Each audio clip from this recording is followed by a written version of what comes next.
મણિપુરની એક ઘટના આપણે સૌને ખબર છે, જેણે દેશ દુનિયામાં ચકચાર મચાવી કે નગ્ન હાલતમાં મહિલાની પરેડ કાઢવામાં આવી.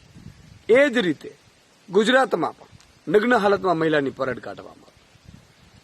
મુખ્યમંત્રી શ્રી, ગૃહમંત્રી શ્રી, આપણે શું કરી રહ્યા છીએ? ગુજરાતમાં પણ મણિપુર જેવી ઘટના બની. ગુજરાતના દાહોદના સંજેલીમાં એક મહિલાને અર્ધનગ્ન હાલતમાં એનું સરઘસ કાઢવામાં આવ્યું. કઈ હદે ગુજરાતની કાનૂન વ્યવસ્થા થઈ ગઈ છે. મણિપુરની એક ઘટના આપણે સૌને ખબર છે, જેણે દેશ દુનિયામાં ચકચાર મચાવી કે નગ્ન હાલતમાં મહિલાની પરેડ કાઢવામાં આવી. એ જ રીતે ગુજરાતમાં પણ નગ્ન હાલતમાં મહિલાની પરેડ કાઢવામાં આવી. મુખ્યમંત્રી શ્રી, ગૃહમંત્રી શ્રી, આપણે શું કરી રહ્યા છીએ?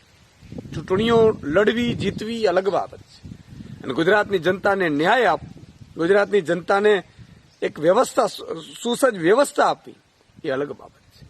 મને લાગે છે કે હવે મુખ્યમંત્રી અને ગૃહમંત્રીએ હવે યા તો એને રાજીનામા આપી દેવા જોઈએ, અથવા તો આવી ઘટનાઓ ન બને જે છાસવારે બની રહી છે ગુજરાતમાં. હત્યા, બળાત્કાર, ડ્રગ્સ, આ તો કોમન થઈ ગયું ગુજરાતમાં. પરંતુ હવે તો સાહેબ મહિલાઓની નગ્ન પરેડો થાય છે.